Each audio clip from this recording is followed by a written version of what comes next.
তাহলে আমরা এখন কে নিয়ে কথা বলবো? রেফ্রিজারেটর বা ফ্রিজ নিয়ে, যেটা আমরা ফ্রিজ বলেই জানি ম্যাক্সিমামে। তো রেফ্রিজারেটর কি? রেফ্রিজারেটর এমন একটা ডিভাইস আমাদের সবার বাসায় আছে। তো কি করে আসলে রেফ্রিজারেটর কাজ কি? কোনো গরম জিনিসকে এসে ঠান্ডা করে দেয় না রেফ্রিজারেটর?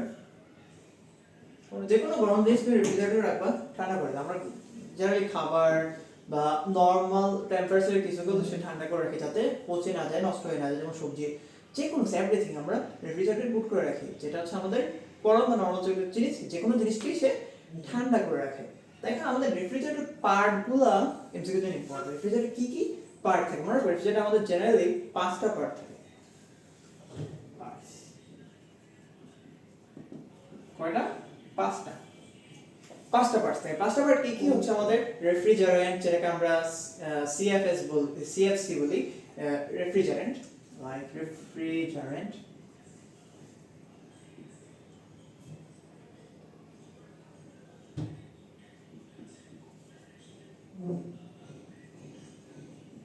বা সিএফসিও বলি।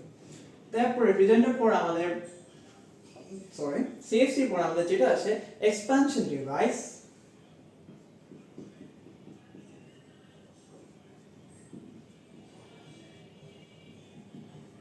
বুঝাই যায় যেটা হচ্ছে আমাদের এক্সপানশন করে, এক্সপানশন ডিভাইস আমাদের এক্সপানশন করে রাখে মেনলি। এরপর এক্সপানশন ডিভাইসের পর আমাদের আসে ইভাপোরেটর কয়েল। ইভাপোরেটর যেটা আমাদের ইভাপোরেট করে,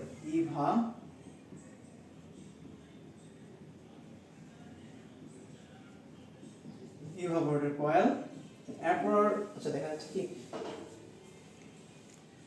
এরপর আমাদের মোস্ট ইম্পর্টেন্ট পার্ট যেটা যেটা আমাদের প্রায় নষ্ট হয়ে যায়, কম্প্রেসর। কম্প্রেস করে রাখে।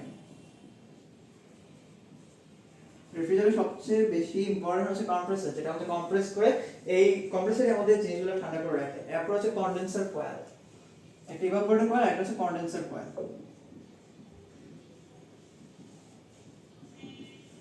কন্ডেন্সার কয়েল, কয়েলস বললে আরো ভালো হয় জিনিসটা, যেহেতু এখানে অনেকগুলো কয়েল থাকে কন্ডেন্সার।